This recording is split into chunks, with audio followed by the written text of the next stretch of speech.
Halo Londoners, kembali menjumpai Anda di LSPR News Online.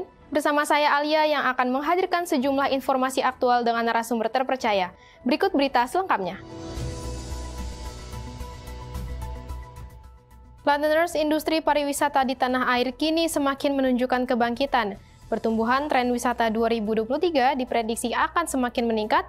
Tampaknya keinginan masyarakat untuk berlibur semakin tinggi, terutama setelah pandemi COVID-19 sudah tidak lagi menjadi perbincangan.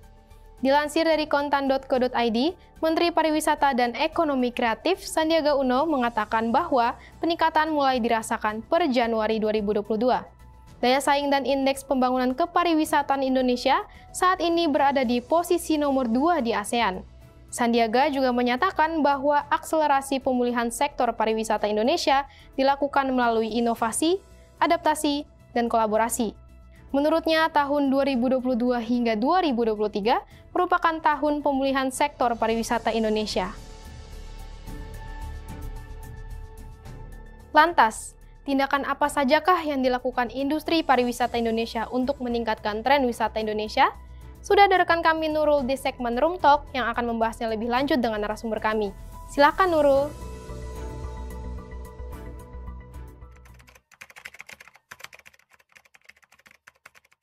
Menjadi seseorang yang memiliki sifat menyenangkan memanglah baik, tetapi apa jadinya kalau terlewat batas? Baik, semuanya dia bisa jelasin nggak bagaimana agar produk bisa terjual dengan laku? Kira-kira gimana caranya? Ya pun aja saya Eits, jangan kalian tiru ya, ini contoh yang salah. terjual dengan banyak. Oke, ada yang bisa jelasin nggak? Gimana? Ada yang bisa menjawab? Tentunya dengan teknik pemasaran yang benar, Bu, seperti... Nah, ini sikap yang dapat ditiru ya.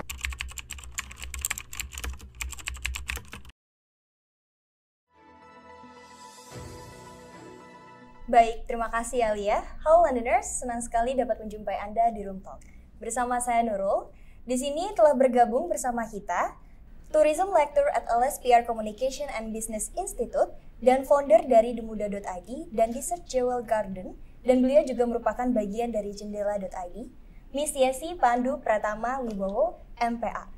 Selamat siang Miss Yesi. Siang. Bagaimana Miss Yesi tadi kabarnya hari ini Miss Yesi? Sehat banget. Sehat ya. Bagaimana tadi perjalanan Miss Yesi ke sini? Apakah ada kendala atau gimana? Nggak ada sih. Memang saya ke Transpark ini emang udah paling gampang tuh naik KRL ya. Jadi tadi naik KRL, jalan deh dikit ya. Kita memanfaatkan transportasi umum yang ada di Betul. Indonesia. Miss Yesi, saya tuh sempat lihat sosial medianya Miss Yesi dan saya mendapati bahwa ternyata Miss Yesi ini suka sekali berwisata ya. Iya, nah, apalagi wisata yang berhubungan dengan alam tuh. Soalnya banyak sekali postingan dari Miss Yesi sendiri tentang alam. Betul. Miss Yesi bisa ceritakan apa memang itu hobi atau dari dulu sukanya seperti itu? Kalau dari awalnya banget sebenarnya bukan hobi ya. Jadi mungkin karena anak pariwisata kali ya, dari waktu S1 pariwisata, kemudian lanjut S2-nya di pariwisata, jadi prakteknya juga banyak ke lapangan gitu. Itu dari foto-foto yang saya upload di Instagram pun sebagian memang dari tugas kuliah, kadang juga memang tugas pekerjaan harus turun ke lapangan gitu, kadang-kadang juga jalan-jalan gitu sih. Kalau dibilang hobi, bukan hobi tapi mungkin udah makanan sehari-hari gitu, harus turun ke lapangan kayak gitu sih. Tapi seru banget ya Miss ya? Seru dong. Seru ya, karena mengeksplor alam juga, refreshing juga. Betul. Kalau misalnya dulu pas pandemi COVID kan kendala banget tuh ya Miss, mau keluar rumah aja gak bisa, apalagi berwisata gitu. Bicara tentang beberapa tahun yang lalu hingga masa sekarang ya, kita tuh udah mengalami perubahan yang cukup signifikan gitu. Bagaimana Miss Yesi sendiri melihat perkembangan dari masa yang lalu ke masa yang sekarang? Apakah kita ini sudah bangkit dari masa transisi ke masa pemulihan di sektor pariwisata, khususnya di bagian masyarakat dan kondisinya? Oke, jadi memang sih karena gini ya, pariwisata itu kan harus mendatangkan wisatawan ya. Jadi harus mobilitas. Pas pandemi kemarin benar-benar nih terpuruk banget kan gitu. Nah, dari tahun 2020, 2021, 2022 memang itu jatuh banget ya si jumlah wisatawan. Tapi untuk 2023 ini alhamdulillah kan PPKM udah dihapuskan. Jadi orang-orang udah bisa nih buat jalan-jalan, buat keliling-keliling gitu ya. Untuk jumlah wisatawan sendiri, sekarang sih bisa dibilang pariwisata tuh udah mulai bangkit sih sebenarnya gitu ya. Kenapa disebut bangkit gitu? Ibarat atlet, dia jatuh sakit 2 tahun gitu ya. Sekarang tuh udah sembuh nih, penyakitnya udah hilang, tapi dia harus olahraga lagi buat mengembalikan stamina dia selama 2 tahun kemarin vakum gitu kan. Nah itu sama dengan pariwisata, penyakitnya udah hilang, tapi gimana sih caranya supaya kita tuh bisa kembali lagi ke posisi kita waktu sebelum ada pandemi gitu kan. Nah di tahun 2023 ini jumlah wisatawannya itu kalau saya lihat gitu ya, dia udah hampir 500% lebih kalau dari informasi yang saya dapatkan gitu ya, dibandingkan dengan tahun 2022 bahkan gitu. Berarti terjadi perubahan yang cukup signifikan ya. Betul. Oke, saya juga setuju karena memang pada saat pandemi Covid itu saya rasa bukan hanya masyarakat Indonesia yang merasakan tidak bisa berwisata kemana-mana, tapi seluruh dunia juga merasakan hal itu gitu. Jadi emang cukup berdampak, dan khususnya sekarang alhamdulillah kita sudah bisa kemana-mana juga ya Miss ya. Oke. Bahkan ya sekarang udah ada konser-konser juga kan, Coldplay, ada FIFA juga kan, itu jadi orang makin tertarik gitu ya buat jalan-jalan gitu. Bisa refreshing, itu kesukaan anak-anak muda ya. Oke, saya penasaran sekali, Miss Yesi sendiri sebagai dosen dari mata kuliah tourism, bagaimana tanggapan Miss mengenai situasi sektor ekonomi pariwisata di masa sekarang ini? Oke, jadi kalau dibilang pulih tadi ya, belum bisa dikatakan sepenuhnya pulih gitu ya.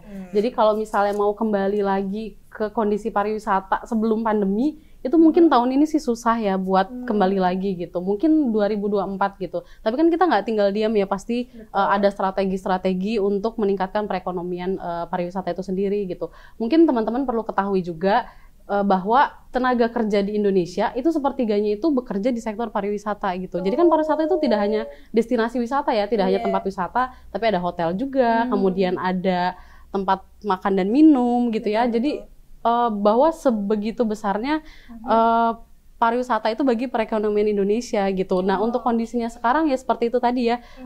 Untuk 2023 mungkin agak sulit, tapi kita optimis sih buat pengembangan ke depannya gitu. Oke, jadi memang tetap harus optimis ya, Miss. Terutama pemerintah juga pasti sudah menyiapkan beberapa rencana ke depannya untuk membangkitkan pariwisata di Indonesia. Miss, tapi dalam menjaga tempat wisata itu sempat ada beberapa berita di beberapa bulan yang lalu, beberapa turis di media sosial itu sempat merusak alam yang ada di Indonesia. Menurut Miss sendiri, bagaimana kebijakan yang tepat dilakukan pemerintah Indonesia khususnya untuk menanggulangi masalah seperti itu, Miss? Nah, memang betul kalau namanya mendatangkan orang ke tempat yang bukan wilayah dia itu pasti ada indikasi untuk merusak ya, gitu. Jadi bisa kita melakukan di tempat wisata yang paling kecil gitu ya, kita sebutnya situs wisata, harus ada peraturan. Jadi apa aja yang boleh dan tidak boleh dilakukan gitu. Sebagai contoh kayak yang pasti kalian semua tahu itu adalah Borobudur, gitu ya. Kan Borobudur itu kalau kita pegang keringat kalian itu bisa merusak si situs-situs candinya gitu kan.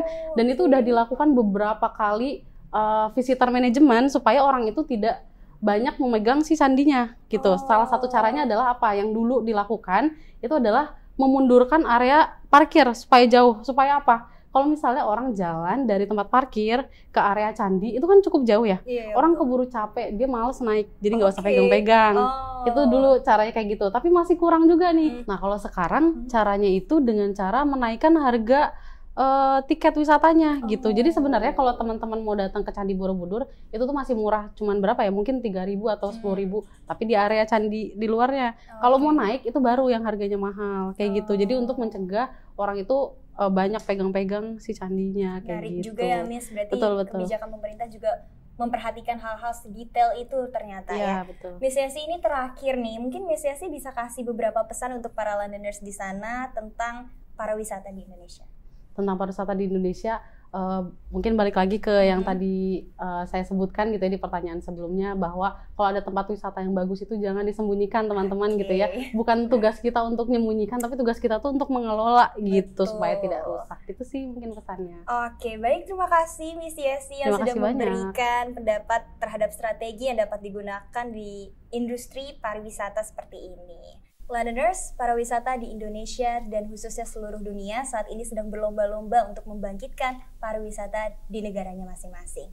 Maka dari itu, sebagai negara Indonesia yang mempunyai banyak sekali tempat wisata yang menarik, kita seharusnya patut bangga dan mempromosikan tempat wisata yang ada di Indonesia agar seluruh dunia bisa tahu di mana letak surga dunia sebenarnya. Baik Londoners, demikian informasi yang dapat saya sampaikan mengenai peningkatan ekonomi dalam industri pariwisata di Indonesia. Saya Nurul, kembali ke Alia. Baik, terima kasih Nurul dan Miss Yesi yang sudah memberikan informasi dan obrolan menarik seputar dunia pariwisata. Londoners, informasi tadi sekaligus mengakhiri jumpa kita di LSPR News Online hari ini. Saya Alia, mewakili seluruh kerabat kerja, pamit undur diri, sampai jumpa.